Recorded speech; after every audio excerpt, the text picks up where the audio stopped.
ขอนมัสการพระคุณท่านทุกท่านทุกองค์ทุกผู้พันเตเถระเดี๋ยวหลวงตาจะเป็นผู้นำทำวัดครับมั่งคุกเข่ากันนั่งคุกเข่ากันพร้อมแล้วจะได้กราบพระพร้อมกันพร้อมแล้วกรา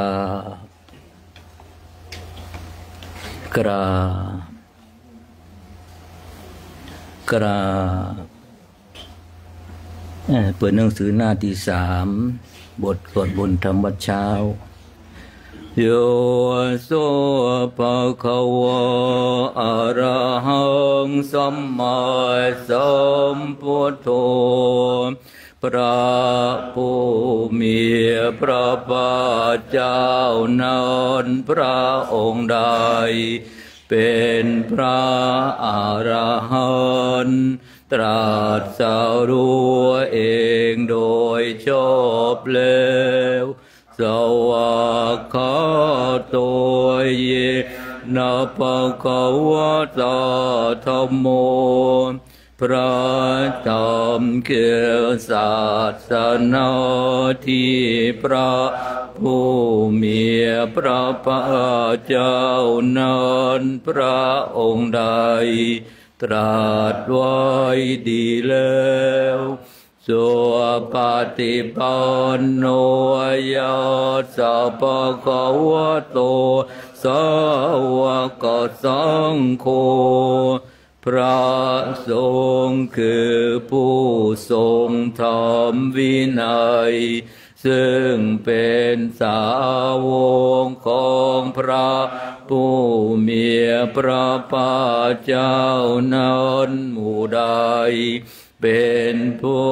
ปฏิบัติดีแล้ว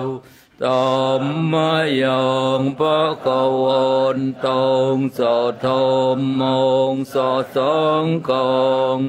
อิเมหิสังฆาเรหิยะทาระหะอาโรปิเตหิอภิปุ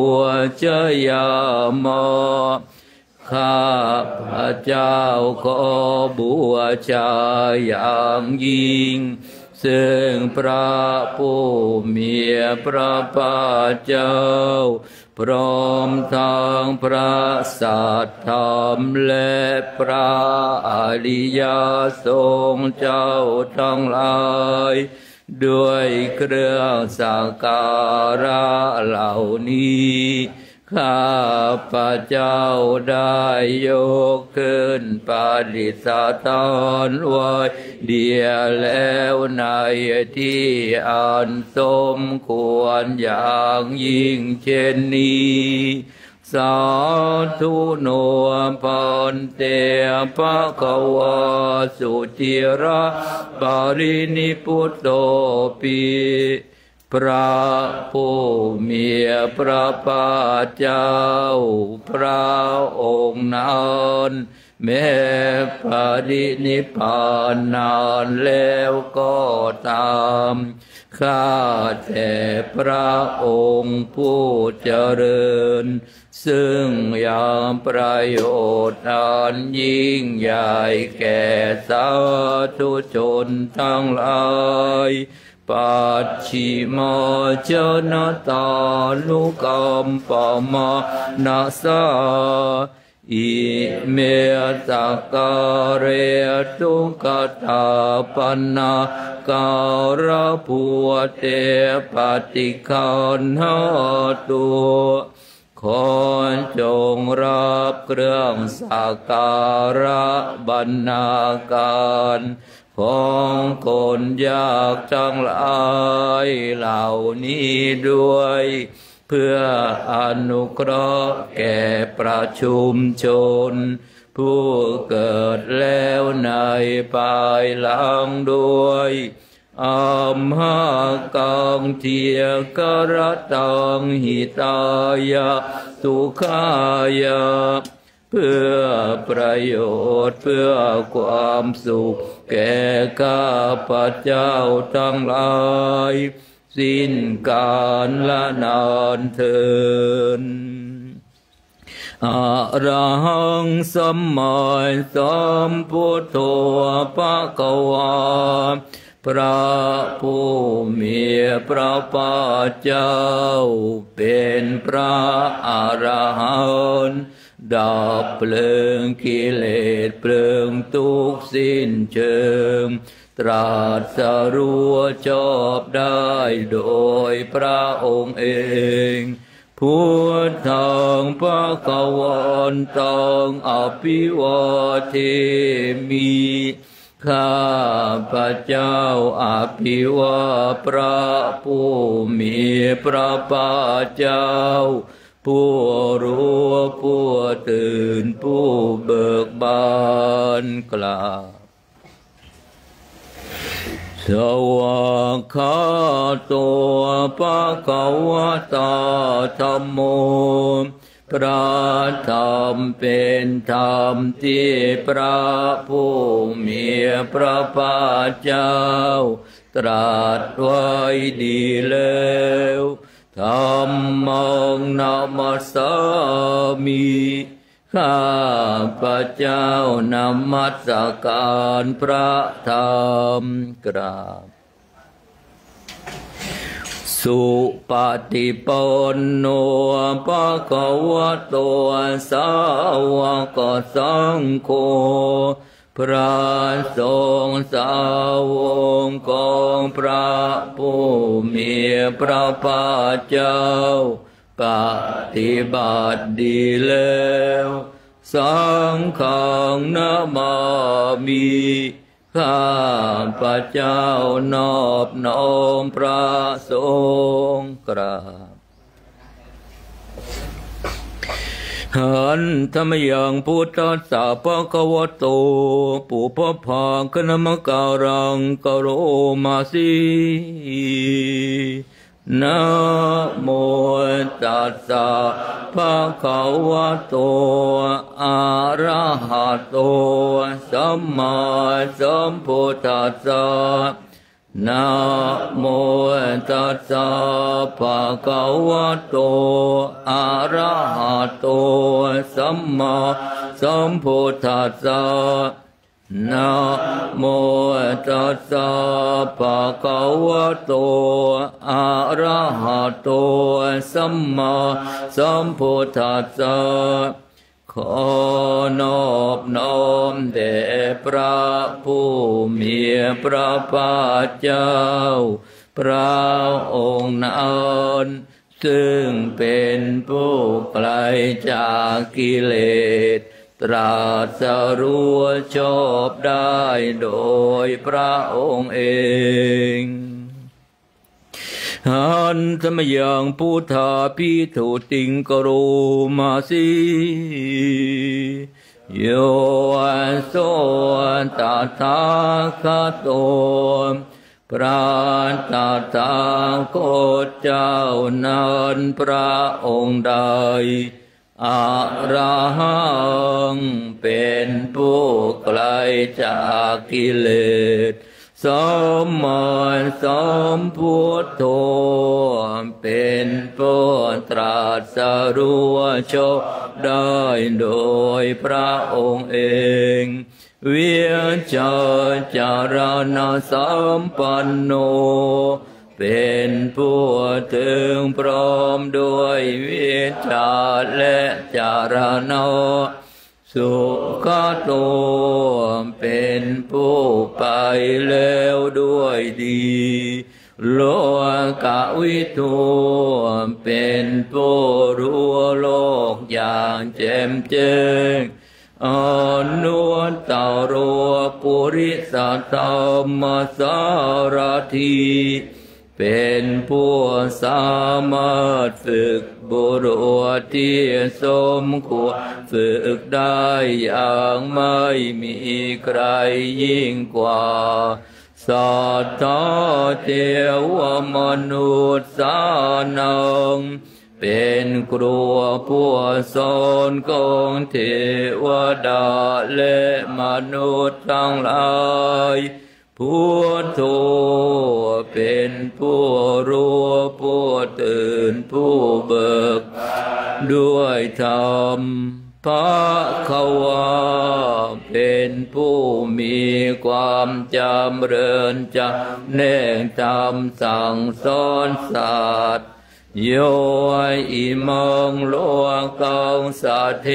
วกังสัมมารกังสัพพ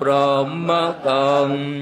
สัตสัมมานาพรหมนิงปัจจงสัตเทวมนุษย์สังสยังอภิญญาสัตถิกาตวปเวเทสีพระผู้มีพระภาคเจ้าพระองค์ใดได้ทรงทำความดับทุกข์ให้แจ้งด้วยพระปัญญาอันยิ่งเองแล้วทรงสอนโลกนี้พร้อมทั้งเทวดามารพรหมและหมู่สัตว์พร้อมทั้งสมณพราหมณ์พร้อมทั้งเทวดาและมนุษย์ให้รู้ตามโยธรรมังเทเสสีพระผู้มีพระภาคเจ้าพระองค์ใด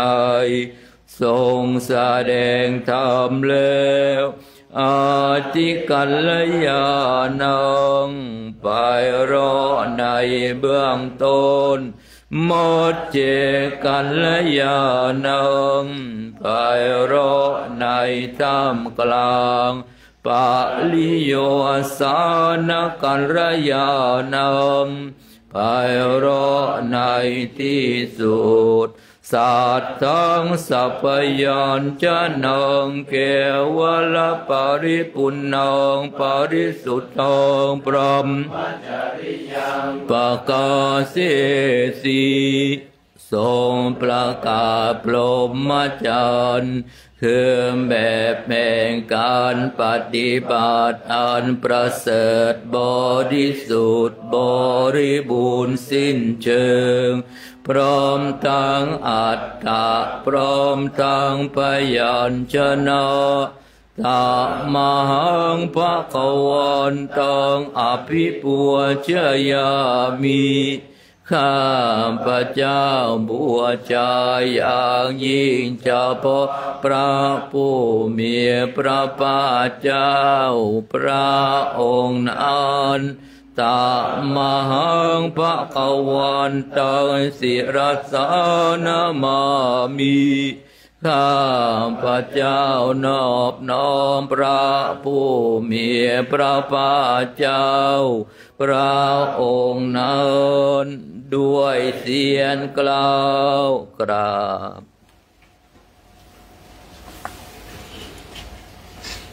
ขันธรรมยังธรรมาภิทุติงกโรมาสิโยโสสวากขาโตภควตาธัมโมพระธรรมนั้นใดเป็นสิ่งที่พระผู้มีพระภาคเจ้าได้ตรัสไว้ดีแล้วสันติติโกเป็นสิ่งที่ผู้ศึกษาและปฏิบัติพึงเห็นได้ด้วยตนเองอากาลิโกเป็นสิ่งที่ปฏิบัติได้และให้ผลได้ไม่จำกัดการเอหิปัสสิโกเป็นสิ่งที่ควรกล่าวกับผู้อื่นว่าท่านจงมาดูเถิดโอปานาอิโกเป็นสิ่งที่ควรน้อมเข้ามาใส่ตัวปัจจัตตังเวทิตาปัววินโยหิเป็นสิ่งที่ผู้รู้ก็รู้ได้เฉพาะตน ตมหังธัมมังอภิปูชยามิข้าพระเจ้าบูชาอย่างยิ่งเจ้าพระธรรมนั้นตมหังธัมมังศิรสานามามิข้าพระเจ้านอบน้อมพระธรรมนั้นด้วยเสียงกล่าวกราบหันธรรมยังสังฆาภิทุติงกโรมาสิโยโสสุปฏิปันโนภะคะวะโตสาวกสังโฆทรงสาวกของพระผู้มีพระภาคเจ้านั้นหมู่ใดปฏิบัติดีแล้วโอชุปฏิปันโนภะคะวะโตสาวกสังโฆทรงสาวกของพระผู้มีพระภาคเจ้าหมู่ใดปฏิบัติตรงแล้วยายะปฏิปันโนภะคะวะโตสาวกสังโฆทรงสาวกของพระผู้มีพระภาคเจ้าหมู่ใดปฏิบัติเพื่อรู้ธรรมเป็นเครื่องออกจากทุกข์แล้วสามีจิปฏิปันโนภะคะวะโตสาวกสังโฆทรงสาวกของพระผู้มีพระภาคเจ้าหมู่ใดปฏิบัติสมควรแล้วยะทิทังได้แก่บุคคลเหล่านี้คือจัตตาริปุริสายุคานิอัตถปุริสปุงคลาคู่แห่งบุรุษสี่คู่นับเรียงตัวบุรุษได้8บุรุษเอสัพพะคะวะโตสาวกสังโฆนั่นแหละทรงสาวกของพระผู้มีพระภาคเจ้าเอานายโยเป็นทรงควรแก่สักการะที่เขานำมาบูชาเป้านายโยเป็นทรงควรแก่สักการะที่เขาจัดไว้ต้อนรับทั้งขีนายโยเป็นผู้ควรรับทักษิณาทานอัญชลีกรณิโยเป็นผู้ที่บุคคลทั่วไปควรทำอัญชลีอนุตตรังปุญญเขตังโลกัสสะเป็นเนื้อนาบุญของโลกไม่มีนาบุญอื่นยิ่งกว่าตมหังสังฆังอภิปูชยามิข้าพระเจ้าบูชาอย่างยิ่งเฉพาะพระสงฆ์หมู่นั้นตมหังสังฆังศิรสานามามิข้าพระเจ้านอบน้อมพระสงฆ์หมู่นั้นเสียงกล่าวกราบนั่งพับเพียบได้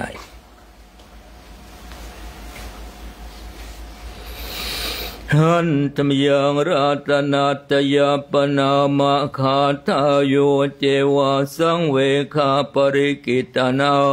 ปาทานจะพนามะสีพุทโธสุสุโตการุณามหันนโวพ พระพุทธเจ้าผู้บริสุทธิ์มีพระกรุณาดุจดวงมหันโนโยจันตสุทธภรยานโรจโนพระองค์ใดมีตาคือญาณอันประเสริฐหมดจดถึงที่สุดโลกาสัพพปัวปกิเลสขตะโกเป็นผู้ฆ่าเสียซึ่งบาปและอุปกิเลสของโลกวันตามิพุทธังอะหัมโมจเรณตัมข้าพระเจ้าไหว้พระพุทธเจ้าพระองค์นั้นโดยใจเคารพเอื้อเฟื้อธัมโมปเทียมปัววิยตาสสะทุโนพระธรรมของพระศาสดาสว่างรุ่งเรืองเปรียบดวงประทีปโยมกปังกามตะเพตะพินนโกจำเนประเภทคือมรรคผลนิพพานส่วนใดรัวกวดตะรัวโยจะตะตะทะเทียปโนซึ่งเป็นตัวรัวกวดตะระและส่วนใดที่ชี้แนวแห่งโลกุตระนั้นวันตามิธรรมังอะหัมโมจเรณตังข้าพระเจ้าไหว้พระธรรมนั้นโดยใจเคารพเอื้อเฟื้อสังโฆสุเขตาปยติเขตสัญญิโตพระสงฆ์เป็นนามบุญอันยิ่งใหญ่กว่านามบุญอันดีทั้งหลายโยทิตาสันตัวสุขตานุโพธโกเป็นผู้เอ็นพระนิพพานตรัสรู้ตามพระสุคตหมู่ใดโลรับภายโนอริโยสุเมตโสเป็นผู้ละกิเลสเครื่องรวมเป็นพระอริยเจ้ามีปัญญาดีวันตามิสังฆังอะหัมโมจเรณตังข้าพระเจ้าไหว้พระสงฆ์หมู่นั้นโดยใจเคารพเอื้อเฟื้ออิเจวะเมกันตปิปัวจะเนยยกังวัตถุตยังวันตยตาปิสังขตังบุญยังมายายังมะมะสาภูปัตตวามาอุนตุเวตาตปะปาวะเสียติยาบุญใดที่ข้าพระเจ้าผู้ว่าอยู่ซึ่งวัตถุสามคือพระรัตนตรัยอันควรบูชายิ่งโดยส่วนเดียวได้กระทำแล้วเป็นอย่างยิ่งเช่นนี้ขออุปัฏฐวะทั้งหลายจงอย่ามีแก่ข้าพระเจ้าเลยด้วยอำนาจความสำเร็จอันเกิดจากบุญนั้นเอียตตถาคโตโลเกอุปันโนพระตถาคตเจ้าเกิดขึ้นแล้วในโลกนี้อะระหังสัมมาสัมพุทโธเป็นผู้ไกลจากกิเลสตรัสรู้ชอบได้โดยพระองค์เองธัมโมจะเทสิโตนิยานิโกพระธรรมที่ทรงแสดงเป็นธรรมเครื่องออกจากทุกข์ อุปัสสมิโกปรินิพพานิโกเป็นเครื่องสงบกิเลสเป็นไปเพื่อปรินิพพานสมโพธคามีสุขตาปเวทิโตเป็นไปเพื่อความรู้พร้อมเป็นธรรมที่พระสุคตประกาศมายันตังธรรมสุตวะเอวังชานามะพวกเราเมื่อได้ฟังธรรมนั้นแล้วจึงได้รู้อย่างนี้ว่าชาติปิทุกขาแม้ความเกิดก็เป็นชาราปิทุกขาแม้ความแก่ก็เป็นทุกข์มรณะปิทุกขังแม้ความตายก็เป็นทุกข์โสกปริเทวตัวกโตมนสุปายาสาปิทุกขาแม้ความโศกความร่ำไรรำพันความไม่สบายกายความไม่สบายความคับแค้นใจก็เป็นทุกข์อปิยหิสัมปโยโกทุกโขความประสบกับสิ่งไม่เป็นที่รักที่พอใจก็เป็นทุกข์ปิเยหิวิปโยโคทุกโขความปราปราจากสิ่งเป็นที่รักที่พอใจก็เป็นทุกข์ยัมปิชังนาลปฏิตัมปิทุกขังมีความปรารถนาสิ่งใดไม่ได้สิ่งนั้นก็เป็นทุกข์สังขิเตนะปัญจุปาทานขันธาทุกขาว่าโดยย่ออุปาทานกันทั้งห้าเป็นตัวทุกข์เสยทิตังได้แก่สิ่งเหล่านี้คือรัวปัวปาทานขันโธขันธ์อันเป็นที่ตั้งแห่งความยึดมั่นคือรูปเวทนาปาทานขันโธขันธ์อันเป็นที่ตั้งแห่งความยึดมั่นคือเวทนาสัญญาปาทานขันโธขันธ์อันเป็นที่ตั้งแห่งความยึดมั่นคือสัญญา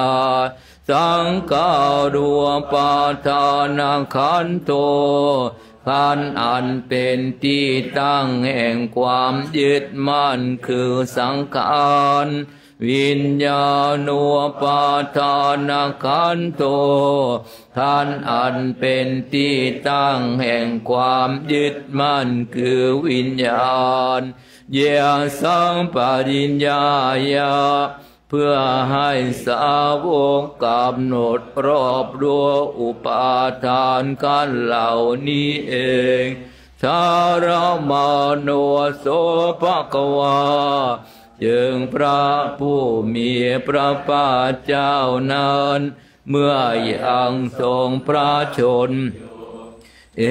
วังเป้าลังสาวเกวิเนติย่อมทรงแนะนำสาวกทั้งหลายเช่นนี้เป็นส่วนมากเอวังภากาจัปนาสัพพะวะตัวสาวเกสุอนุสาสนีพหุราปวัตติหนึ่งคำสั่งสอนของพระผู้มีพระภาคเจ้านั้นย่อมเป็นไปในสาวกทั้งหลายส่วนมากมีส่วนคือการจำแนกอย่างนี้ว่ารูปังอนิจจังรูปไม่เที่ยงเวทนาอนิจจาเวทนาไม่เที่ยงสัญญาอนิจจาสัญญาไม่เที่ยง สังขาราอนิจจาสังขารไม่เที่ยงวิญญาณังอนิจจังวิญญาณไม่เที่ยงรูปังอนัตตารูปไม่ใช่ตัวตนเวทนาอนัตตาเวทนาไม่ใช่ตัวตนสัญญาอนัตตาสัญญาไม่ใช่ตัวตนสังขารอนัตตาสังขารไม่ใช่ตัวตนวิญญาณังอนัตตาวิญญาณไม่ใช่ตัวตนสัพเพสังขาราอนิจจาสังขารทั้งหลายทั้งปวงไม่เที่ยงสัพเพธัมมาอนัตตาติธรรมทั้งหลายทั้งปวงไม่ใช่ตัวตนดังนี้เตมะยังโอตินามหาพวกเราทั้งหลายเป็นผู้ถูกครอบงำแล้วชาติยานโดยความเกิดชารามรณะนานโดยความแก่และความโสเกหิปริเทเวหิตัวเกหิตัวมนะเสหิอุปายาเสหิโดยความทรงความร่ำไรรำพันความไม่สบายกายความไม่สบายความคับแค้นใจทั้งหลายทุกคนตินนาเป็นผู้ถูกความทุกข์อย่างเอาแล้วทุกขปเลตาเป็นผู้มีความทุกข์เป็นเบื้องหน้าแล้วอาเปวนามิมาสเกวราสทุขังกันตาสะอันตะกิริยาปัญญาเยตาติทำจะใน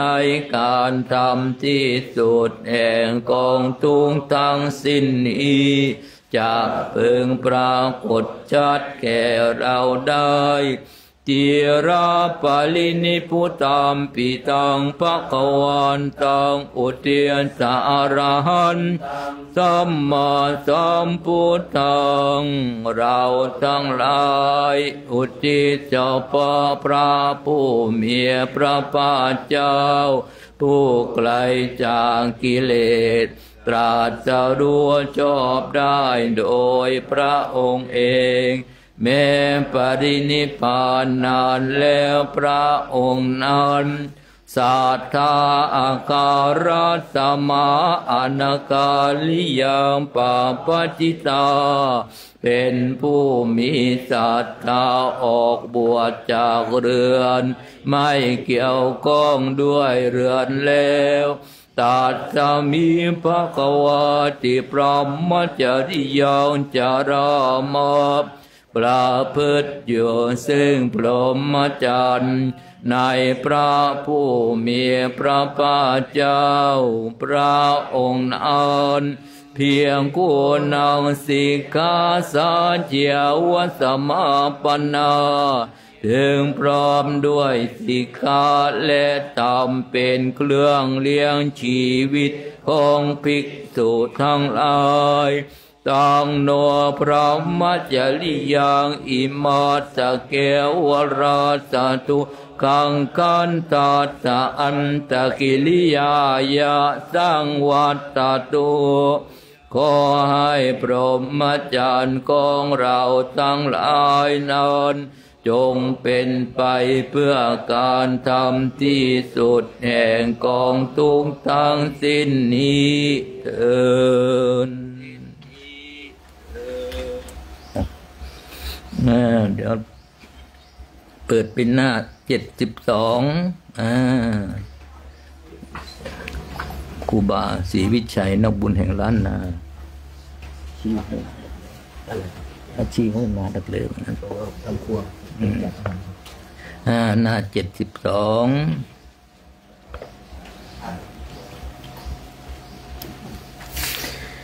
หันทยังมหาปาลามีคุณังกโลมะสีทานา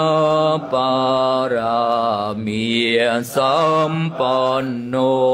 ทานะอุปปารามีสัมปันโนทานะปารมัตถปารามีสัมปันโนเมตตามัยกรุณาโมทิตาอุเบกขาปารามีสัมปันโนอิติปิโสภะคะวะสีราปารามีสัมปันโนสีลาอุปปารา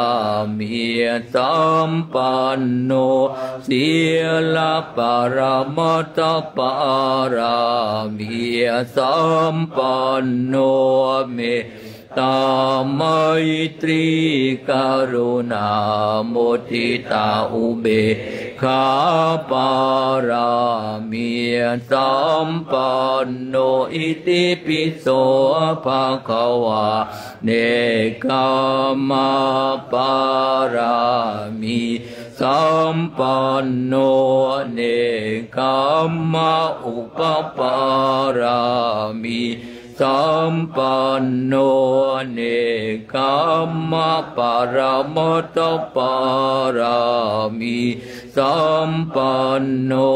เมตตาไมตรีกรุณาโมทิตาอุเบกขาปารามีสัมปันโนอิติปิโสภะคะวะปัญญาปารามีสัมปันโนปัญญาอุปปารามีสัมปันโนปัญญาปารมัตถปารามีสัมปันโนเมตตาไมตรีกรุณาโมทิตาอุเบกขาปารามีสัมปันโนอิติปิโสภะคะวะวิริยาปารามีสัมปันโนวิริยาอุปปารามีสัมปันโนวิริยาปารมัตถปารามีสัมปันโนเมตตาไมตรีกรุณาโมทิตาอุเบกขาปารามีสัมปันโนอิติปิโสภะคะวะขันติปารามีสัมปันโนขันติอุปปารามีสัมปันโนขันติปารามัตถปารามีสัมปันโนเมตตาไมตรีกรุณาโมทิตาอุเบกขาปารามีสัมปันโนอิติปิโสภะคะวะสัจจปารามีสัมปันโนสัจจอุปปารามีสัมปันโนสัจจปารมัตถปารามีสัมปันโนเมตตาไมตรีกรุณาโมทิตาอุเบกขาปารามีสัมปันโนอิติปิโสภะคะวะอธิฐานะปารามีสัมปันโนอธิฐานะอุปปารามีสัมปันโนอธิฐานะปรมัตถปารามี สัมปันโนเมตตาไมตรีกรุณามุทิตาอุเบกขาปารามิสัมปันโนอิติปิโสภะคะวะเมตตาปารามิสัมปันโนเมตตาอุปปารามิสัมปันโนเมตตาปรมัตถปารามิสัมปันโนเมตตาไมตรีกรุณามุทิตาอุเบกขาปารามิสัมปันโนอิติปิโสภะคะวะอุเบกขาปารามิสัมปันโนอุเบกขาอุปปารามิสัมปันโนอุเบกขาปรมัตถปารามิสัมปันโนเมตตาไมตรีกรุณามุทิตาอุเบกขาปารามิสัมปันโนอิติปิโส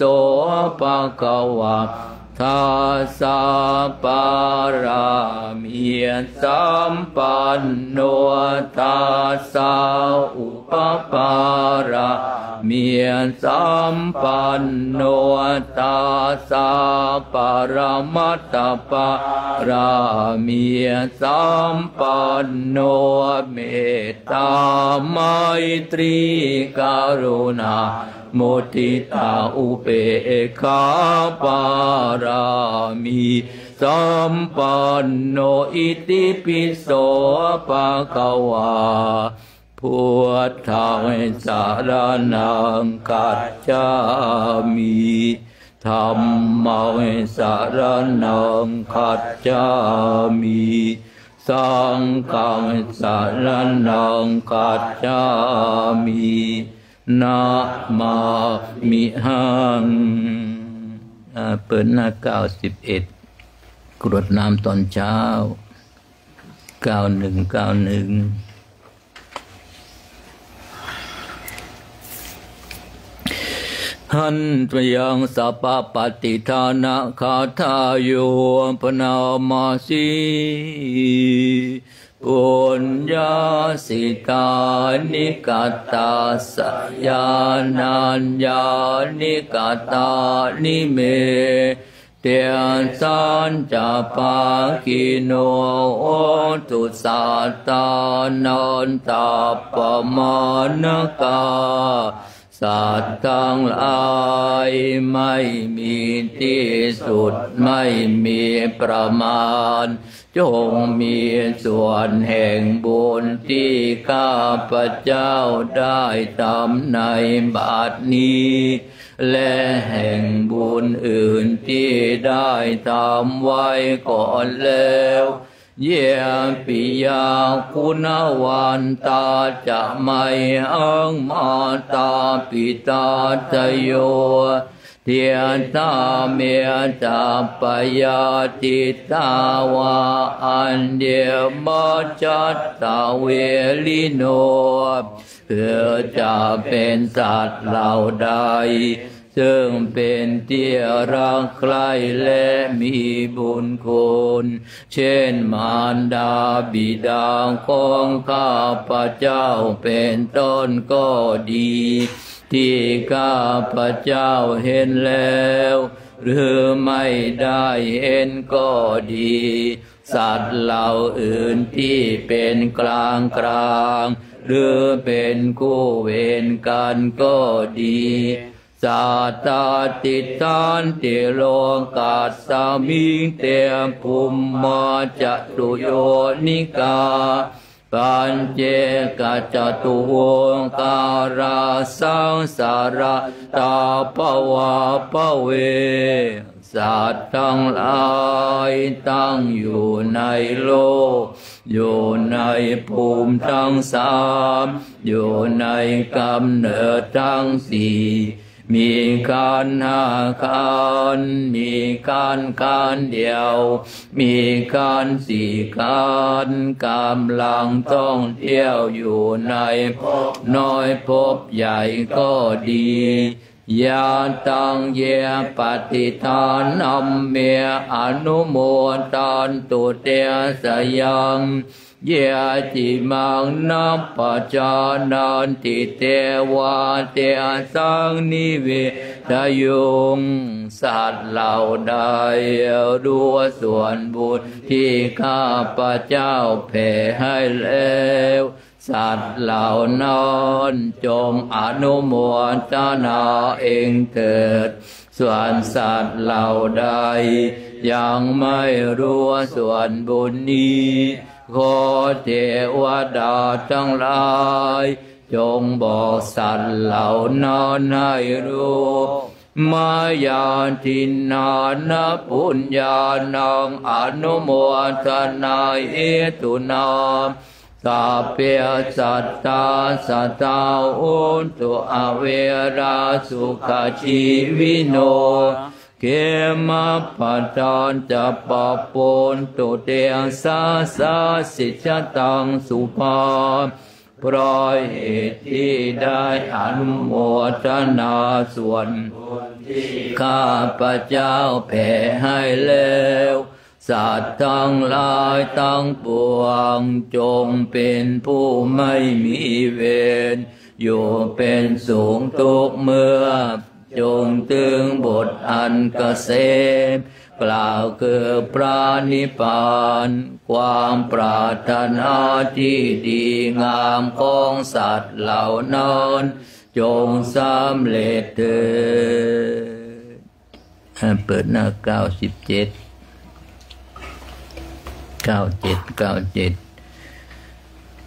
พุทธา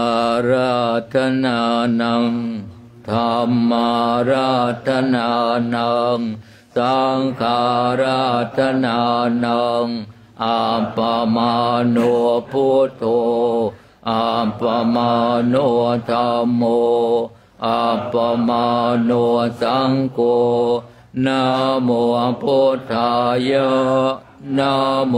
ธัมมายะนะโมสังฆายะพุทโธเม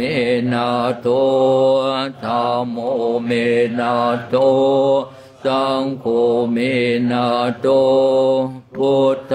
บูชาธัมมบูชาสังฆบูชานิพพานะปัจจโยโหตุข้าพระเจ้าทั้งหลาย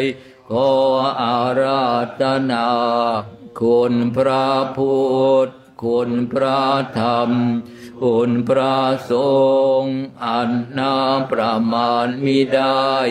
มาเป็นที่พึ่งที่ระลึกถึงจงช่วยอภิบาลรักษากายวาจาใจของข้าพระเจ้าทั้งหลายให้ตั้งมั่นอยู่ด้วยธรรมจะเดินไปด้วยธรรมพร้อมทั้งให้จะเดินด้วยสติปัญญาญาณเข้าถึงธรรมอันเป็นเครื่องพ้นทุกข์ให้ถึงซึ่งสันติสุขเป็นผู้รู้ผู้ตื่นผู้เบิกบานโดยไพบูรณ์ทุกประการและจงยังประโยชน์ให้ถึงพร้อมทั้งส่วนตนบุคคลอื่นชีวิตอื่นอันเป็นเพื่อนทุกข์เกิดแก่เจ็บตายด้วยกันทั้งหมดทั้งสิ้นตลอดกาลและนานเทอญ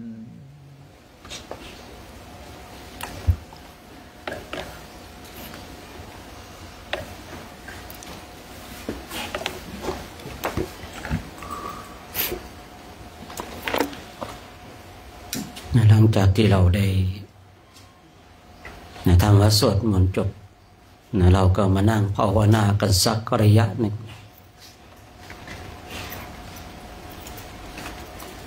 มาสงบจิตสงบใจสักระยะหนึ่ง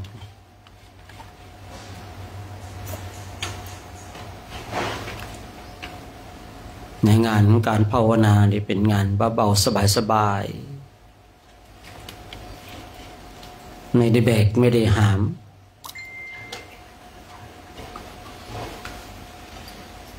แต่สิ่งหนึ่งที่มันจะหนักคืออาจจะเป็นเรื่องของการหนักใจนะกายนะไม่ได้แบกไม่ได้หามแต่ใจของเราอาจจะไปแบกไปหามเลยทำให้เกิดความหนักใจขึ้นมาเนี่ยคราวนี้เมื่อเกิดความหนักใจขึ้นมา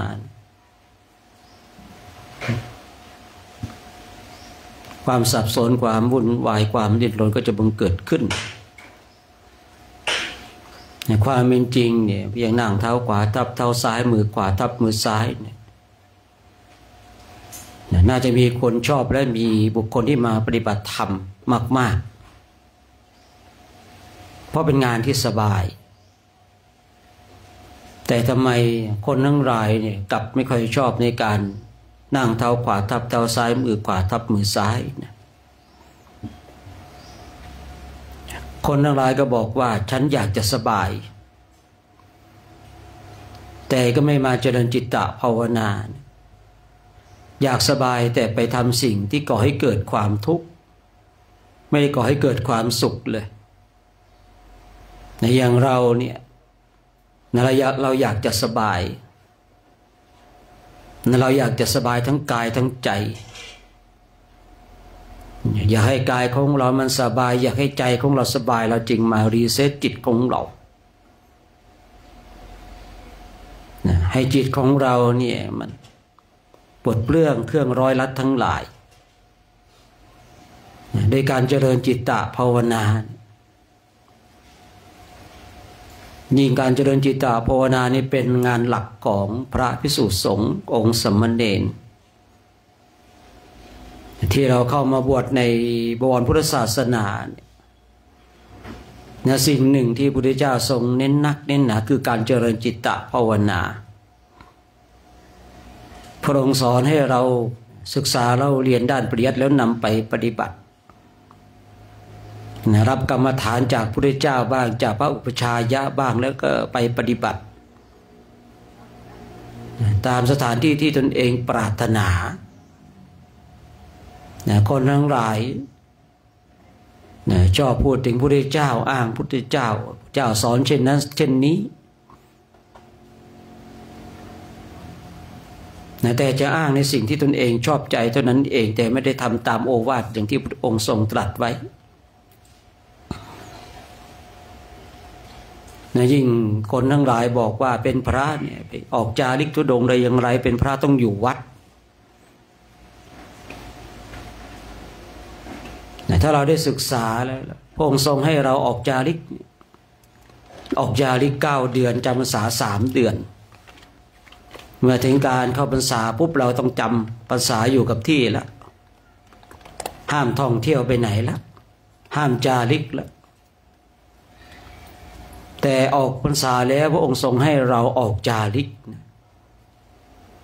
ออกจาริกไปฝึกฝนอบรมไปฝึกตนเองด้วยบางโอกาสก็มีโอกาสได้ฝึกบุคคลอื่นเพราะว่าบางครั้งเราจาริกไปตามสถานที่ต่างๆย่อมเจอญาติของเราอาจจะไม่ใช่ญาติในชาตินี้แต่เป็นญาติในอดีตชาติที่เขาบอกว่าไม่เคยเลยที่คนเราเกิดมาจะไม่เคยเป็นญาติกันเคยเป็นพ่อเป็นแม่เป็นพี่เป็นน้องเป็นลูกเป็นหลานซึ่งกันและกันนั่นแล้วแต่ว่าภพชาติมันจะติดต่อกันหรือเปล่าหรือว่าห่างไกลถ้าเคยเป็นเครือญาติกันเนี่ย100 ชาติ200 ชาติ300 ชาติ500 ชาตินี่ความผูกพันเนี่ยมันก็จะชัดเจนที่บางคนบางท่านเห็นคนใดคนหนึ่งแล้วถูกชะตาถูกชะตาแบบลูกแบบหลานแบบพ่อแบบแม่ แต่บางคนก็ถูกชะตาแบบฉันสามีภรรยาอย่างนี้ก็มีเหมือนกันไม่ใช่เรื่องน่าแปลกท่านทั้งหลายถ้าเราได้ศึกษาในหลักธรรมคำสอนเรื่องเหล่านี้เป็นเรื่องปกติที่เราไปพบไปเจอบุคคลใดบุคคลหนึ่งบางทีเราก็เห็นแล้วให้ความเคารพดุจพ่อแม่บางทีก็ให้ความเคารพดุจพี่ดุจน้องบางทีก็รู้สึกว่าถูกชะตาเกิดความรักใคร่อยากได้เป็นสามีอยากได้เป็นภรรยามันไม่ใช่เรื่องแปลกนะท่านทั้งหลายไม่ใช่เรื่องแปลกเลยที่สิ่งเหล่านี้จะเกิดขึ้นภายในจิตใจของคนทั้งหลายใช่ว่าจะเกิดขึ้นกับพระภิกษุสงฆ์องค์สำเร็จอย่างเดียวแม้แต่คนโดยทั่วไปก็เกิดเพราะสิ่งเหล่านี้เป็นเรื่องปกติแต่พระภิกษุสงฆ์เราเนี่ยเวลาเจอคนทั้งหลายถูกชะตาบุคคลนั้นดุจพ่อดุจแม่ดุจพี่ดุจน้องแต่แบบนี้ไม่เท่าไหร่นะเพราะว่าถ้าถูกชะตาดุจพ่อดุจพี่ดุจแม่ดุจน้องบุคคลเหล่านั้นย่อมส่งเสริมให้เราเข้าสู่การประพฤติพรหมจรรย์แต่เมื่อใดก็ตามเนี่ยนะถ้าเรามีใครมาเจอเนี่ยถูกชะตาเราดุจสามีหรือว่าเราไปเจอใครก็ตามเนี่ยไปถูกชะตาดุจภรรยาถ้าเป็นเช่นนี้มีหนทางเดียวคือหนีท่านทั้งหลายถ้าเราไม่หนีเราก็จะเข้าไปอยู่ในวงจรแห่งสามีและภรรยามีครูบาอาจารย์หลายๆรูปหลายๆท่านนะที่ผมเคยได้ยินได้ฟังประวัติของท่านทั้งที่ท่านเหล่านั้นเสียชีวิตไปแล้วหรือว่ายังมีชีวิตอยู่ท่านเล่าว่าถ้าไม่หนีนะเสร็จมันแน่พอหนีแล้วรอดพออยู่แล้วเนี่ยเข้าไปอยู่ในวงจรของคู่สามีภรรยาคือคนทั้งหลายอาจจะแปลกใจแต่ผู้ที่ฝึกฝนอบรมและศึกษาในหลักธรรมคำสั่งสอนขององค์สมเด็จพระสัมมาสัมพุทธเจ้าแล้วเป็นเรื่องปกติเพราะพระพุทธเจ้าของเราตัดในเรื่องของภพชาติเรื่องการเวียนว่ายตายเกิดชาตินั้นเราอาจจะเคยเกิดเป็นผู้หญิงชาตินั้นเราอาจจะเคยเกิดเป็นผู้ชาย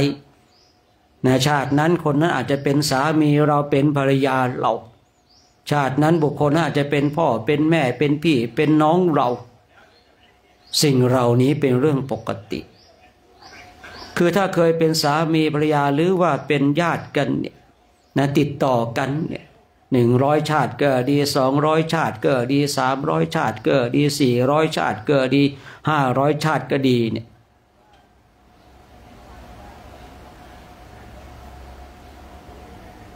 ความผูกพันก็จะเกิดขึ้นยิ่งถ้ามีความผูกพันกันในชาติใกล้ๆเนี่ยอันเนี้ย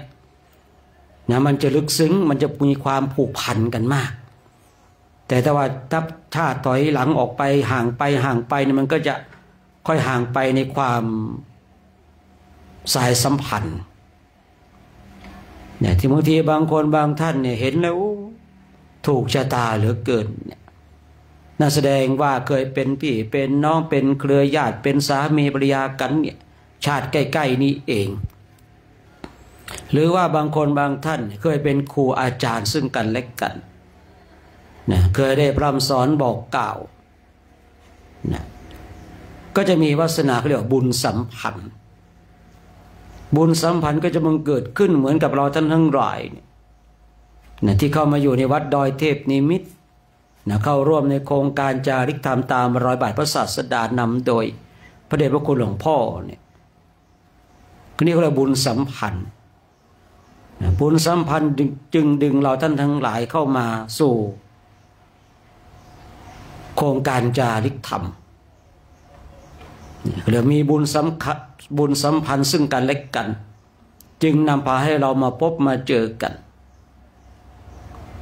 แล้วก็บุญสัมพันธ์ของญาติโยมเป็นผู้เกื้อหนุนในเรื่องของข้าวน้ำโภชนาอาหาร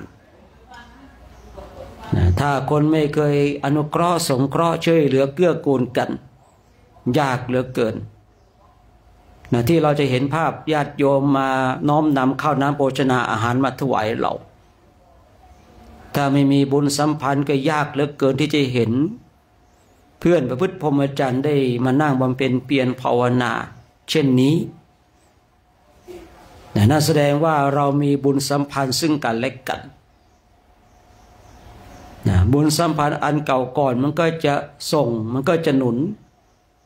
ที่เขาเรียกว่าแรงดึงดูดแรงดึงดูดของคนเราเนี่ยก็จะดึงดูดในสิ่งนั้นเช่นบุคคลนี้มี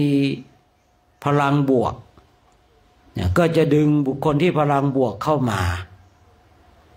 ถ้าบุคคลนี้มีพลังลบก็จะดึงพลังลบเข้ามาทุกชีวิตที่มีการเกี่ยวข้องซึ่งกันและกันดึงเราจึงจำเป็นต้องมอบสิ่งดีๆให้แก่กันทุกชีวิตที่มาเกี่ยวข้องนั่นแสดงว่ามีบุญสัมพันธ์มีวาสนาบารมีที่จะต้องมาช่วยเหลือเกื้อกูลกันอย่างที่ได้กล่าวไว้เมื่อสักครู่นี้เราไม่ต้องไปแปลกใจหรอกเพราะว่าภพชาติของเราผ่านการเวียนว่ายตายเกิดจึงทำให้เรามีญาติมากเหลือเกินคราวนี้การจาริกธุดงค์ของเราเนี่ยเราก็จะได้รู้แล้วเราก็จะได้ดูว่าในอดีตชาติของเราเป็นเช่นไรอยากรู้ปัจจุบันให้ดูอดีตอยากรู้อนาคตให้ดูปัจจุบันถ้าเราอยากรู้อดีตขอประทานอภัยถ้าเราอยากรู้ว่าอดีตของเราเป็นเช่นไรเนี่ยให้ดูปัจจุบันเพราะสิ่งที่เป็นอดีตมันส่งผลในปัจจุบันและสิ่งที่เป็นปัจจุบันมันจะส่งผลในอนาคตชะตาชีวิตของเราดูไม่ยากหรอกถ้าเราอยากรู้ว่าอดีตของเราเป็นเช่นไรเนาะเราเป็นบุคคลที่ให้ทานรักษาศีลเจริญจิตตภาวนาขนาดไหนให้ดูการกระทำในปัจจุบันเนี่ยถ้าในอดีตชาติเราให้ทานมาดีชาตินี้ก็อุดมสมบูรณ์ด้วยข้าวน้ำโภชนาอาหารถ้าอดีตชาติของเราเป็นบุคคลที่ตระหนี่ทีเหนียวชาตินี้เราก็อัตคัดขัดสนลำบากเหลือเกินเห็นเพื่อนประพฤติพรหมจรรย์บวชเป็นพระเหมือนกันแต่ทำไมบางรูปเนี่ยมีบริขารที่ปราณีตเวลาจะไปที่ไหนก็มีคนคอยเทคแคร์คอยช่วยเหลือเกื้อกูลแต่ทำไมตัวของเราเนี่ยบริขารเนี่ยไม่ปราณีตแต่ก็ยังมีเวลาจะไปที่ไหนแต่ละทีก็ยากเหลือเกินลำบากเหลือเกินนี่เป็นเพราะอะไรเพราะอดีตของเราไม่ได้ขนขวายในสิ่งที่ชอบประกอบในธรรมผมจึงบอกว่าให้เราเนี่ยถ้าอยากรู้อดีตที่ดูปัจจุบันเนี่ยถ้าเราอยากจะรู้อนาคตของเราเนี่ยให้ดูปัจจุบันว่าสิ่งที่เราทำในปัจจุบันเนี่ยมันก็จะส่งผลในอนาคตถ้าเราเนี่ยไม่รู้จักการให้ทานไม่รู้จักการรักษาศีลไม่รู้จักการเจริญจิตตภาวนาในอนาคตเราก็จะเป็นผู้ที่ลำบากลำบากด้วยข้าวน้ำโภชนาอาหารลำบากด้วยหน้าตาอันอัปลักษณ์หรือว่าไม่น่าดูน่าชมลำบากด้วยที่ขาดสติขาดสัมปชัญญะขาดปัญญาเพราะไม่มีกำลังของการบำเพ็ญเพียรบารมีในการเจริญจิตตภาวนาและฟังเทศน์ฟังธรรมเลยทำให้เราเป็นบุคคลที่อัปปัญญาคือเราไม่ต้องไปนั่งเข้าฌานดูอนาคตดูอดีตของตนเองหรอกดูการกระทำดูการเป็นอยู่ในปัจจุบันของเราเองว่าเป็นเช่นไร เราสามารถขีดเขียนลิขิตชีวิตของเราได้ด้วยการกระทำไม่มียักษ์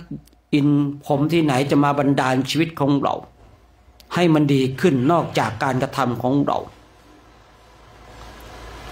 เราเทพเทวาทั้งหลาย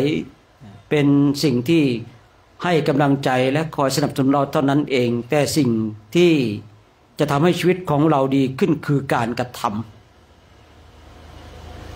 การอ้อนวอนต่อสิ่งศักดิ์สิทธิ์ทั้งหลายเพื่อเป็นขวัญและกำลังใจแต่สิ่งสำคัญที่สุดคือการกระทำของเราเองการกระทำของเราเองจะเป็นเครื่องวัดเครื่องการันตีว่าชีวิตของเราจะเป็นเช่นไรที่ได้กล่าวไว้ว่าชีวิตของเราเป็นผู้ที่ขีดเขียนเอง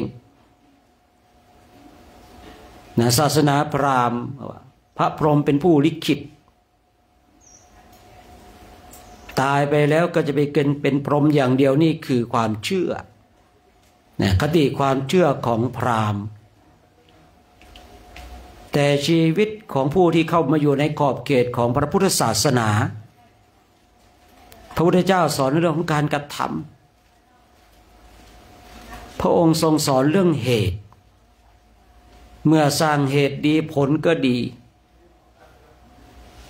จึงกล้ากล่าวจึงกล้าพูดว่าไม่มีใครมาลิขิตชีวิตของเรา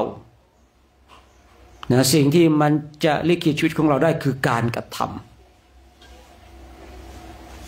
วันนี้เราเป็นบุคคลที่อัตคัดขัดสนวันนี้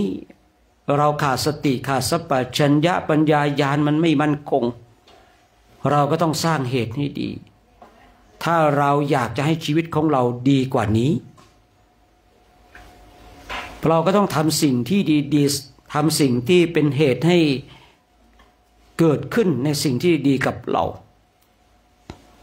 แต่ถ้าเราพอใจพอใจว่าชาตินี้เราเป็นเช่นนี้แล้วอัตคัดขัดสนอยากจนเข็นใจลำบากเราก็ไม่จำเป็นต้องให้ทานรักษาศีลเจริญจิตตภาวนาพระพุทธศาสนาไม่ได้เป็นศาสนาแห่งการบังคับ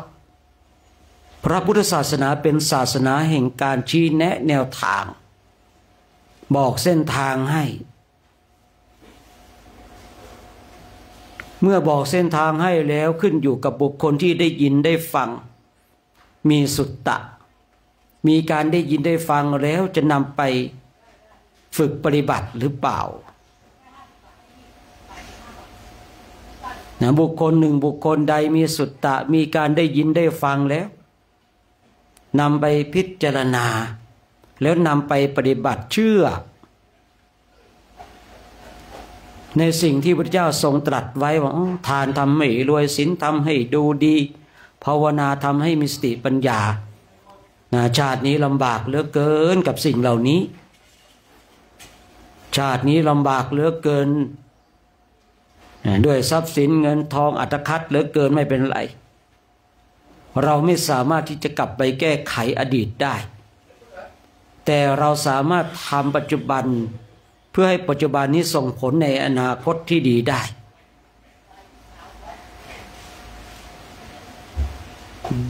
คนทั้งหลายบอกว่ามาแก้กรรมแก้กรรมแก้กรรมด้วยการกระทำเนี่ยแหละดีที่สุดเราไม่ได้ไปแก้กรรมจากสิ่งอื่นๆแก้กรรมด้วยการกระทำของเราเนี่ยที่เรามานั่งสมาธิที่ญาติโยมนำข้าวน้ำโภชนาอาหารมาถวายเนี่ยเรากำลังมาสร้างเหตุที่ดีและการกระทำในปัจจุบันของเรานี้อาจจะส่งผลในชาติปัจจุบันหรืออาจจะส่งผลในชาติต่อไปหรือว่าในชาติต่อไปคือเราจะต้องเข้าใจด้วยนะว่าการที่เราเนี่ยสร้างคุณงามความดีสร้างบุญกุศล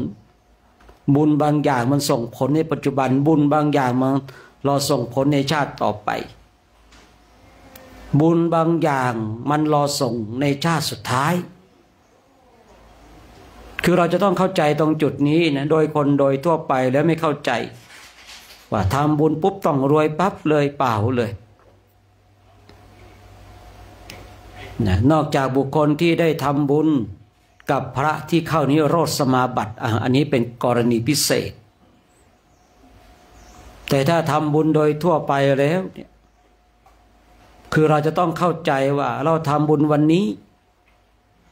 ผลบุญอาจจะส่งผลวันนี้หรืออานิสงส์อาจจะส่งผลวันนี้หรือว่าอาจจะส่งผลในชาติต่อไป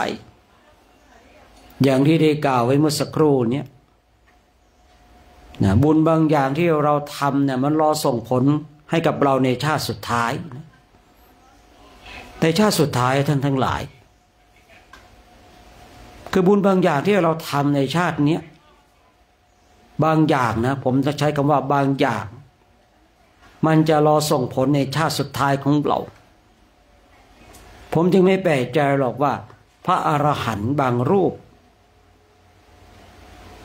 ทำไมในชาติสุดท้ายแล้วโอ้โหสมบูรณ์ทุกอย่างท่านก็ไม่อยากได้แล้วเพราะจิตของท่านไม่ติดในราบในสักการะแต่อำนาจของบุญมันคอยติดตามส่งผลในที่เราเห็นคนทั้งหลายหลั่งไหลไปหาครูบาอาจารย์ที่ท่านเกิดในชาติสุดท้ายแล้วตัดภพตัดชาติแล้วท่านติดลาภติดสักการะหรือเปล่าเลยท่านทั้งหลายเพราะบุญทั้งหลายเนี่ยส่งผลให้ท่านอย่าว่าแต่พระอรหันต์เลยแม้แต่พระพุทธเจ้าของเราในพระชาติสุดท้ายเนี่ยลองคิดดูนะเวลาพระองค์ประสูติขุมทรัพย์ทั้งสี่เกิดขึ้นขุมทรัพย์ทั้งสี่นะเกิดขึ้นจากอะไรไม่ได้เกิดขึ้นลอยๆท่านทั้งหลายเกิดขึ้นด้วยบุญและบารมีเพื่อที่จะคอยรองรับถ้าพระองค์ไม่ออกบวชเป็นพระเจ้าจักรพรรดิขุมทรัพย์เหล่านั้นก็จะเป็นทรัพย์คอยช่วยเหลือแต่เมื่อพระองค์ออกบวชแล้วขุมทรัพย์ทั้งสี่หายไปคือพูดง่ายๆว่าไม่อะไรแล้วทรัพย์นั้นไม่เหมาะกับสมณะแล้วทรัพย์ภายนอกไม่สำคัญที่ทรัพย์ภายในเมื่อก่อนผมเองก็สงสัยว่าทำไมขุมทรัพย์ทั้งสี่หายไปราหุลราชกุมารเนี่ยได้มาขอพระนางพิมพาว่าไปขอสมบัติจากเสด็จพ่อนั่นเสด็จพ่อกำลังเดินอยู่ที่นู่นแต่ที่ไปขอเนี่ยไม่ใช่ขอราชสมบัตินะไปขอขุมทรัพย์ทั้งสี่ที่หายไปคนทั้งหลายก็คิดว่าเจ้าชายสิทธัตถะมหาโพธิสัตว์เนี่ยเอาไปด้วยแต่ความเป็นจริงเนี่ยคือหายไปหายไปไม่ได้หายไปจากโลกนะหายไปจากสายตาคนคือบางคนบางท่านก็คิดว่าหายไปออกไปจากโลกเปล่าเลยหายออกไปจากสายตาคนคนทั้งหลายก่อนหน้านั้นที่เจ้าชายสิทธัตถะมหาโพธิสัตว์ไม่ได้บอกบวชเห็นขุมทรัพย์ทั้งสี่แต่พอออกบวชแล้วขุมทรัพย์ก็หายไปเพราะทรัพย์เหล่านั้นไม่จำเป็นต่อสมณะแต่ถ้าว่าเจ้าชายสิทธัตถะมหาโพธิสัตว์ไม่ออกบวชขุมทรัพย์ทั้งสี่นั้นก็จะเป็นทรัพย์ที่คอยเกื้อหนุนให้พระองค์ได้เป็นพระเจ้าจักรพรรดิแล้วขุมทรัพย์ทั้งสี่เกิดขึ้นได้อย่างไรด้วยกำลังที่พระองค์ได้ทำมาตั้งแต่สี่อสงไขยกับแสนกำไรมหากัปพระองค์ได้ทรงได้ให้ทานสร้างบุญบารมีทั้งหลายฉะนั้นบุญบางอย่างเนี่ยมันรอส่งผลในชาติสุดท้ายแต่สิ่งหนึ่งที่เราจะได้อย่างชัดเจนเลยที่มันส่งผลทางนามธรรมรูปธรรมเนี่ยอาจจะไม่ชัดเจนแต่สิ่งหนึ่งที่บุญมันส่งผลทางนามธรรมคืออะไรคือความสุขใจคือความสุขใจพอเราทำบุญสุนทานปุ๊บเนี่ย นะได้ให้ทานได้รักษาศีลได้เจริญจิตตภาวนาความสุขใจเกิดขึ้นความสุขใจความอิ่มใจเกิดขึ้นอันนี้ได้เห็นผลในปัจจุบันทางนามธรรมนะส่วนในทางรูปธรรมนั้นก็ต้องว่ากันไปนะต้องว่ากันไปว่าผลบุญที่เราทำเนี่ยมันจะส่งเราเมื่อไหร่ฉะนั้นให้เราท่านทั้งหลายมีความเข้าใจเมื่อเราเข้าใจตรงจุดนี้ปุ๊บเวลาที่เราทำบุญสุนทานเราจะได้ไม่ต้องไปอ้อนวอนว่า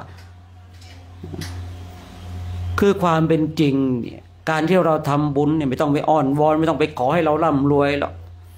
ถึงเวลามันร่ำรวยเองบุญทั้งหลายที่อยู่ในขอบเขตของพุทธศาสนาเมื่อเราทำแล้วไม่ต้องไปอ้อนวอนท่านทั้งหลายถึงเวลาเขาส่งผลเองแต่คนเราเนี่ยมันใจร้อนทำปุ๊บอยากจะได้ปั๊บเลยทางรูปธรรมนะแต่ทำปุ๊บมันได้ปั๊บคือทางนามธรรมฉะนั้นในเช้าวันนี้ก็คิดว่าสมควรแก่เวลาให้เราท่านทั้งหลายทำความสึกตัวทั่วพร้อมน้อมจิตน้อมใจจิตที่เป็นบุญเป็นกุศลเราจะได้ร่วมกันแผ่เมตตาให้กับสรรพสัตว์ทั้งหลายที่เป็นเพื่อนทุกข์เกิดแก่เจ็บตายของเราสัตว์ใดที่มีความทุกข์ขอให้พ้นจากทุกข์เนี่ยสัตว์ใดที่มีความสุขขอให้สุขยิ่งขึ้นไปเนาะฉะนั้นเดี๋ยวเราร่วมกันแผ่เมตตาให้กับสรรพสัตว์ทั้งหลายนะสัพเพสัตตาอาเวราโหนตุขอสัพพสัตว์ทั้งหลายทั้งปวงที่เป็นเพื่อนทุกข์เกิดแก่เจ็บตายด้วยกันทั้งหมดทั้งสิ้นจงเป็นสุขเถิดอย่าได้มีเวรต่อกันและกันเลยอาพยาปัชชาโหนตุจงเป็นสุขเถิดอย่าได้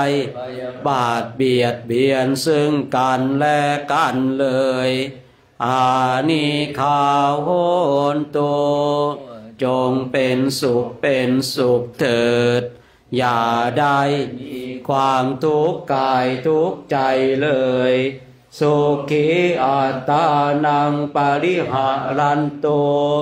จงมีแต่ความสุขกายสุขใจรักษาตนให้รอดพ้นจากทุกโทษเวรภัยอันตรายทั้งปวง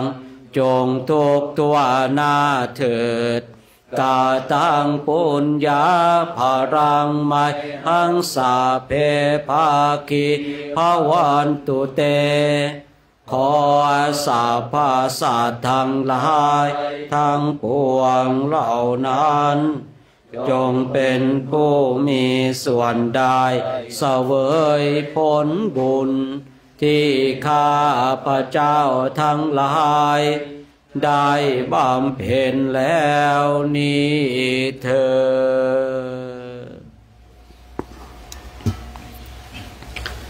ดก็ต้องขออนุโมทนาเนาะแล้วก็เขียนเรียบร้อยแล้วเดี๋ยวกราบพระพร้อมกันเนาะ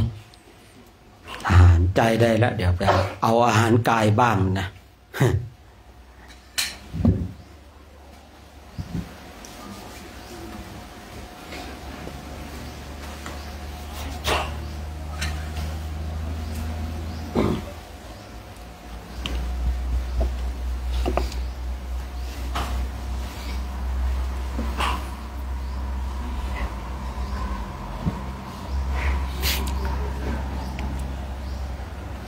อะระหัง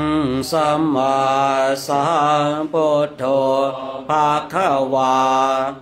พุทธังภะคะวันตังอะภิวาเทมิ สวากขาโตภะคะวะตาธัมโมธัมมังนามัสสามิสุปฏิปันโนภะคะวะโตสาวกสังโฆสังฆังนามามิครับเดี๋ยวนี้ก็ตักข้าวมันเมื่อวานไปแล้วกันเนาะ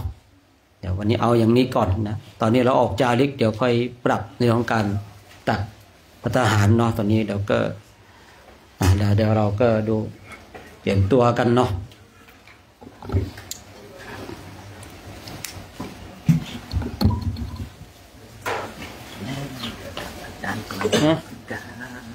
ต่อตุ๊นะตรงนี้จะหนีแล้วนะหนีแล้วมันถึงมาแล้วผมหนีแล้ว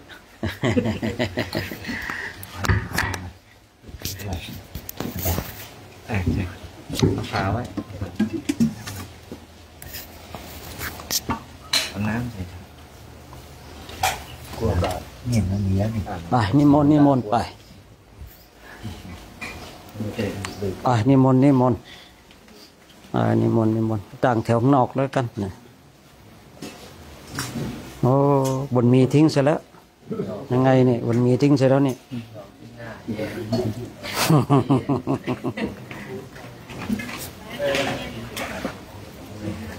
ตอนนี้คณะพระพุทธสงฆ์ก็กำลังจะออกพิจารณาอาหารกันเนาะญาติโยมเนาะญาติโยมก็ร่วมอนุโมทนาบุญกันคณะพระภิกษุสงฆ์มาจากที่ทั้งสี่มาทั้งทางประเทศไทยและทางสปป.ลาวเนาะวันนี้ก็ข้าวน้ำโภชนาอาหารก็เต็มโต๊ะนะพรุ่งนี้ญาติโยมก็จะเลี้ยงส่งนะหรือเลี้ยงไล่กันเปล่าก็ไม่รู้นะเลี้ยงส่งพรุ่งนี้แล้วเดี๋ยวมารับอีกโน่นและใกล้ๆปีใหม่กลับนะ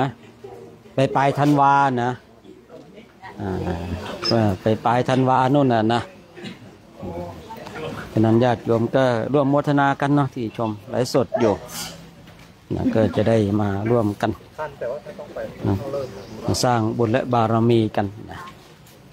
พระภิกษุสงฆ์ก็ประมาณ 60-70 ชีวิตเนาะณเวลานี้นะวันพรุ่งนี้ก็จะออกจาริกกันแล้วนะแต่ว่า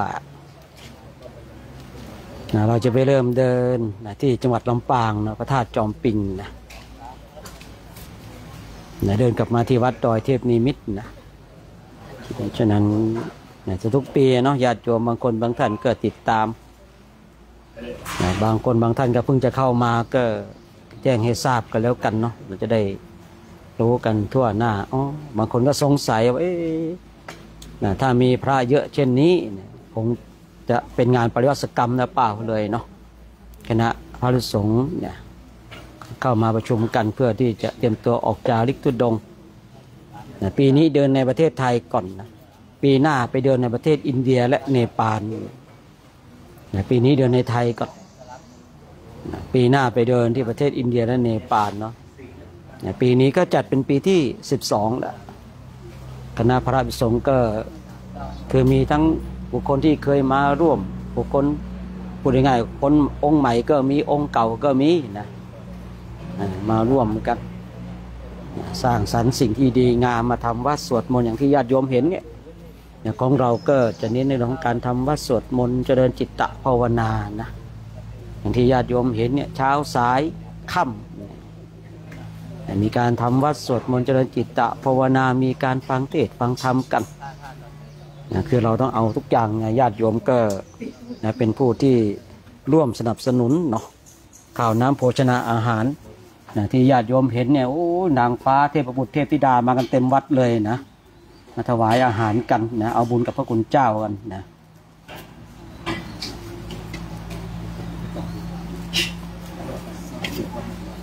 คือบางคนบางท่านว่า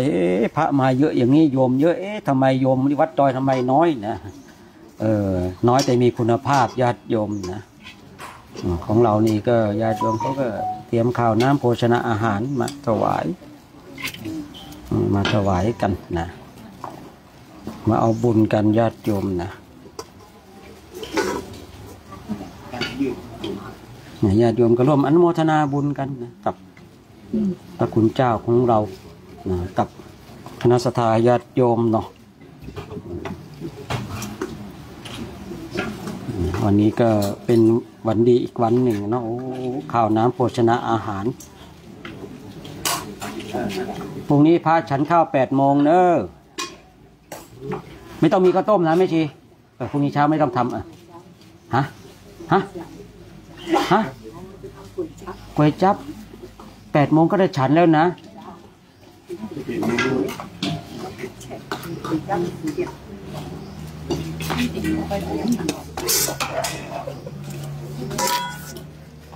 นี่ก็ทำตี 3นะ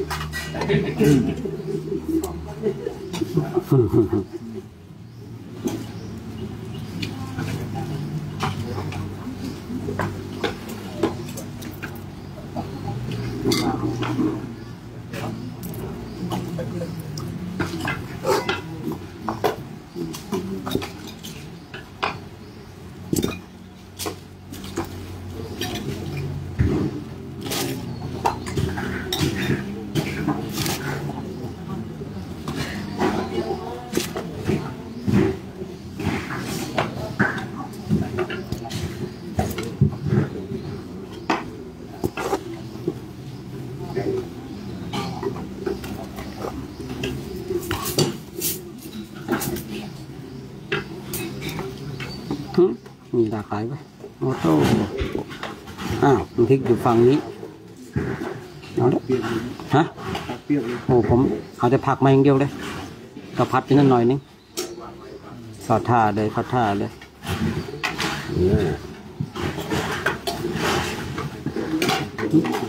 นี่อร่อยไหมเนี่ยสวยงามอ่ะฮะสวยงามสงสัยไงว่าฉันได้หรือเปล่าอร่อยไหมไม่เคยไงนะเห็นอันนี้ฉันไม่ได้นะฉันเองนะ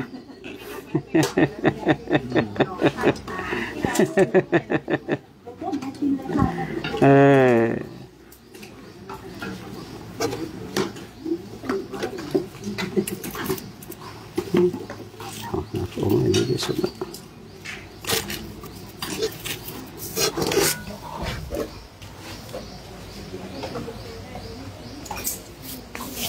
ดูน้ำไปด้วยเนอะ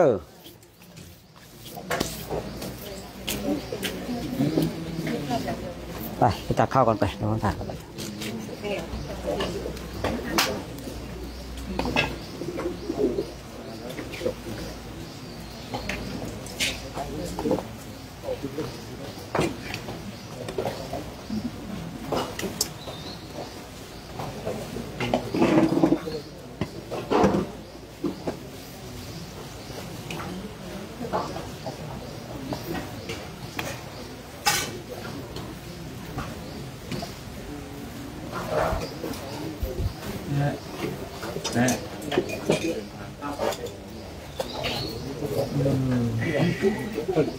น้ำปลาน้ำแก้วน้ำครับได้ครับให้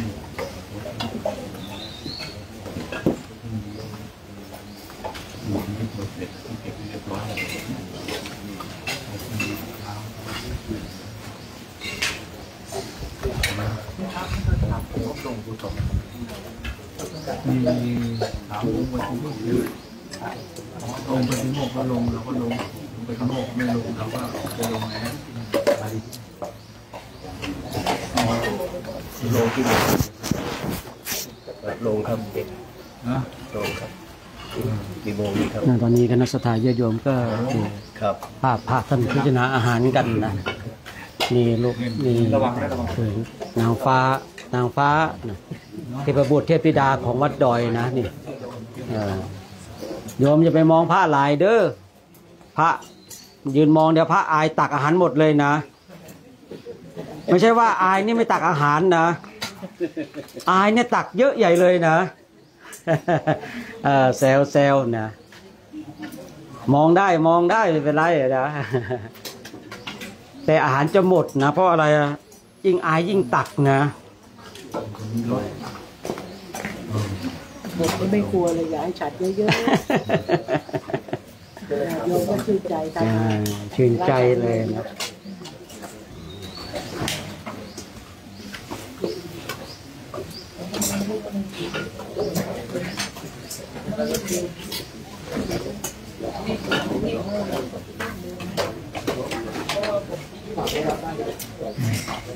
ญาติโยมที่ชมและสดอยู่ก็ร่วมอนุโมทนาบุญกุศลด้วยกันเนาะตอนนี้คณะพระสุสมเกิดกำลังพิจารณาอาหารกันกำลังปฏิสังขารโยพิจารณาโดยแยบคายอาหารที่ท่านตักไปนี่คือไม่แสดงต่อโลกนะคือบางที่เราเห็นที่ท่านไม่หยิบไม่จับอาหารเพราะอะไรบางอย่างนะคือท่านฉันไม่ได้มันแสดงต่อโลกของท่านเนาะคือบางคนไม่เข้าใจว่าเอ๊ะทำไมพระไม่หยิบอาหารของเราทำไมไม่ฉันของเราเนี่ยบางอย่างแสดงต่อโลกนะอย่างเช่นบางรูปเป็นเกาอย่างเงี้ยฉันไก่ไม่ได้อย่างเงี้ยนะถ้าฉันไปแล้วก็เกาลงเลยยุ่งเลยนะคือบางคนไม่เข้าใจนะก็ว่าเอ๊ะทำไมพระไม่หยิบของเราเลยอย่างเงี้ยนะบางทีท่านก็พิจารณาดูแล้วอ๋ออันนี้มันแสดงต่อโลกของตัวเองเนี่ยฉันไม่ได้นะจริงๆท่านก็อยากจะฉันทุกอย่างนั่นแหละนะ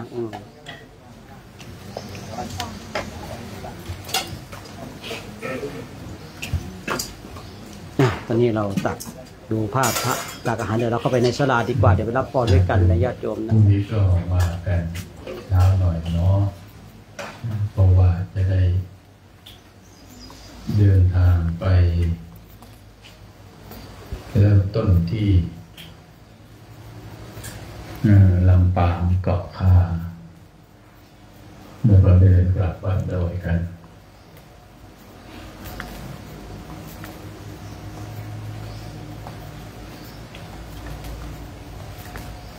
ก็มาปีใหม่เนาะปีใหม่ก็มาเฉลิมฉลองปีใหม่กันตั้งนิมิตเรียกว่าเป็นการตั้งนิมิตจิตช่วงปีใหม่ให้เป็นปีแห่งความเจริญความรุ่งเรือง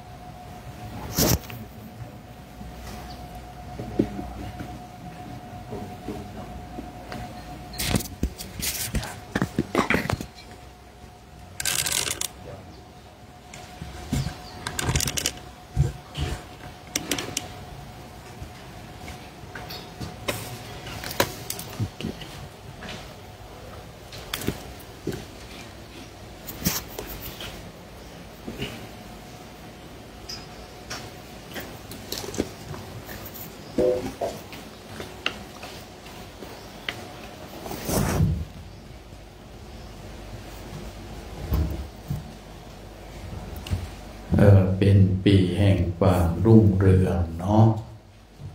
และเราก็จะได้บรรจุพระเนาะ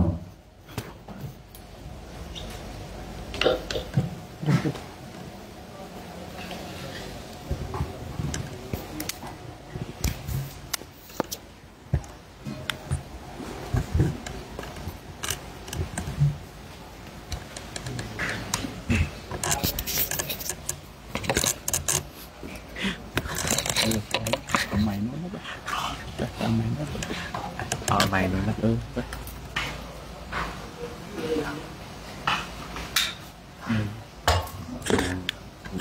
หลายคนเยอะเกินไป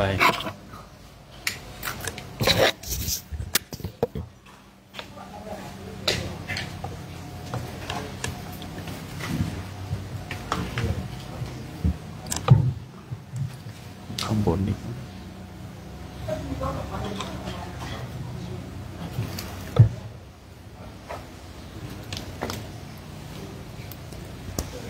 แล้วก็เป็นช่วงของปีใหม่เนาะปีใหม่ด้วยเราก็จะได้บรรจุดอกบัวเอาไว้บนหลังคาโบสถ์เรียกว่าเป็นบัวบานพระที่เข้ามาอยู่ในวัดก็ดีบาศกบาสิกาเข้ามาอยู่ในวัดก็ดีจะได้เป็นจุดเริ่มต้น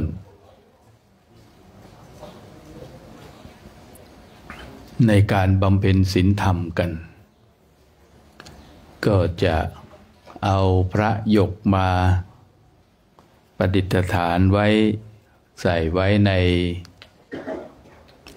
ดอกบัวข้างบนเนาะไว้ประดิษฐานเอาไว้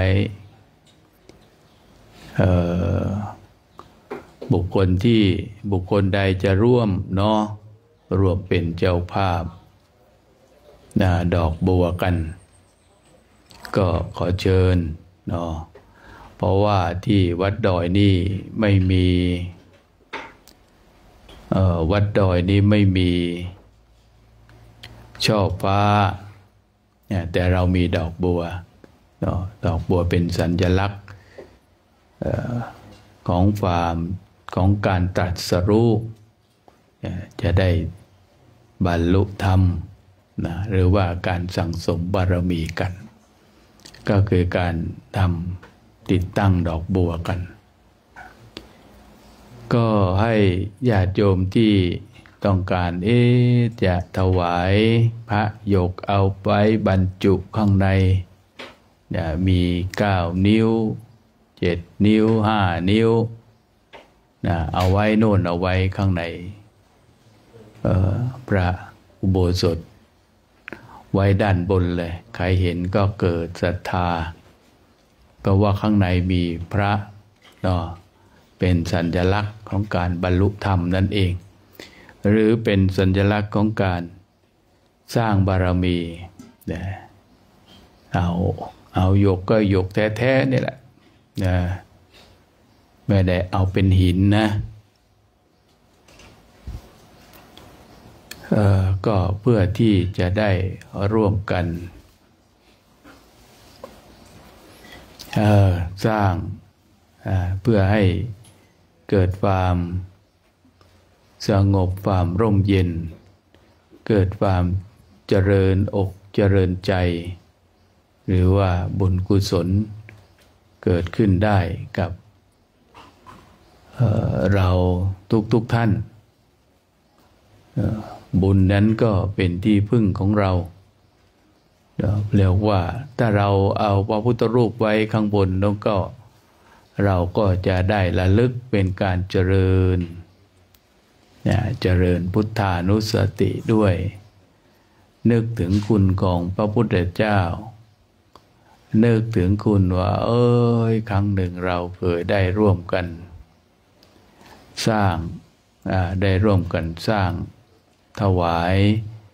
เอาไว้ให้กับบุคคลหรือว่าเอาไว้ในพระพุทธศาสนาเรียกว่าเป็นพุทธานุสติและนึกถึงคุณของพระพุทธเจ้านึกถึงว่าครั้งหนึ่งเราได้เคยมาร่วมมาถวายเอาไว้ไปจนสิ้นลมหายใจเข้านะหรือว่าตายจากโลกนี้ไปนี่เป็นสิ่งสำคัญเนาะญาติโยมทุกท่านคนใดสนใจก็ร่วมกันมีไม่กี่องค์ด้วยนะมากกว่านั้นก็เอาไม่ได้เนาะมีก็องค์เล็กๆน้อยๆเอามาใส่เอามาบรรจุเอาไว้นะเอาไว้ในประวัติศาสตร์เราก็จะได้มีส่วนร่วมถ้าเรากลับมาเกิดได้มาบำเพ็ญบารมีต่อเราก็จะได้มาใช้สอยพระของเราต่อไปนะเพื่อที่จะได้มองหรือว่าระลึกนึกถึง ระลึกนึกถึงคุณของคุณความดีคุณความดีของเราเราทุกท่านนะต้องระลึกนึกถึงต้องประพฤติต้องปฏิบัติต้องบำเพ็ญภาวนากันบุญเป็นที่พึ่งของเราที่พึ่งอื่นมันไม่มีอะไรเนาะในโลกนี้เรามาแล้วเราก็จะต้องจากกันไปมาชั่วครั้งมาชั่วคราวแล้วก็จากกันไปคนละทิศคนละทางจากกันไปคนละทิศคนละทางตามด้วยอำนาจของกรรมด้วยอำนาจของกรรมดีด้วยอำนาจของกรรมไม่ดีที่เราทุกท่านได้ศึกษาในส่วนที่เป็นธรรมะคำสั่งสอนขององค์สมเด็จพระสัมมาสัมพุทธเจ้ากันก็ได้รู้ได้เข้าใจว่าเหตุเป็นความเป็นไปเนี่ยเรื่องของกรรมเนี่ยมันไม่ได้แบ่งว่าใครเป็นใครกรรมนี่เราก็ไม่ได้มีใครมาทำกรรมให้เราเป็นผู้ทำกรรมเองเราเป็นผู้กำหนดกฎเกณฑ์ขึ้นมาเองไม่ใช่ว่าคนอื่นจะมาทำกรรมให้เราได้นอกจากตัวของเราเองนะญาติโยมเตรียมกรวดน้ำเตรียมกรวดน้ำอุทิศส่วนบุญส่วนกุศลไปให้กับผู้ที่วายชนหมู่ญาติตายเก่าเน่าเมินว่าไม่รู้ว่าจะอยู่ต่อที่ใดก็ต้องมีการพัดพรากจากกันไปเป็นของธรรมดานะเป็นของธรรมดาที่จะได้ศึกษาเรียนรู้เรื่องของกรรมเอาไว้ด้วยเนาะญาติของเราก็ทำกรรมกันแตกต่างกันไปนั่นแหละเนี่ยบางครั้งเขามีโอกาสที่จะขอส่วนบุญได้ก็มาขอส่วนบุญเราก็เตรียมกรวดน้ำอุทิศไปให้กับหมู่ญาติของเราจะได้พ้นจากทุกข์ไกลจากเวรทุกท่านนะ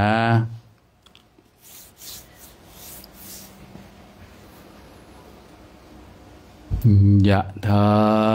วาริวาหาปุราปริปุเรนติสาคารังเอวเมวะอิโตตินังเปตานังอุปกัปปติอิชิตังปฏิตัง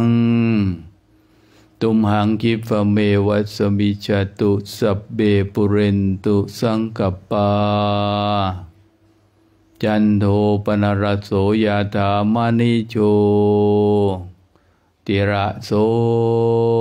ยถาสัพพิติโยวิวัชชันตุสัพพะโรโควินาศสันตุมาวันตารายโยสุขิธิยุโกภวะอภิวันจนะสิสนิจจังวุฒปัจจายโนจันตาธรรมาวัฏันติอายุวันโนสุขังภาลังอายุโทอัมภลันโตอันเทโรอังวันปฏิปันนะโตอันสุขันสักขันสุขังโสอธิคัสจติอายุทานสวังพลังวันสุขันจะปฏิภาณโตทียุยาสวะโหติยานทุปปัสสติภวตุสัมภมังคลังรักสัพพ พระเทวตาสัพนัสตาโสติภวันตุเตภวตุสัพรักขันตุสัพพเทวตานุภาเวนัสตาโสติภวันตุสัพพมังคลังรักขันตุสัพพเทวตาสัพภาเวนัสตาโสติภวันตุเตหันธมยังตังกนิกาปัจเจเวกานาปินตาปาตังปนามาเส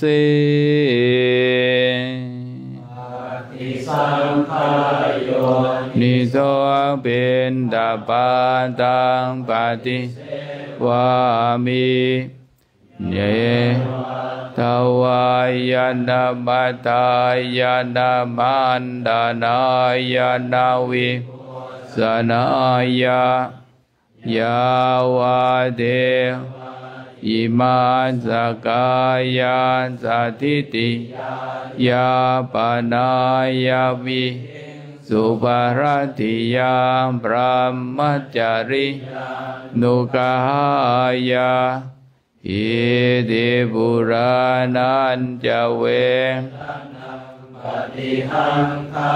มินวันจะเวทนังนาอุปาเดสามิ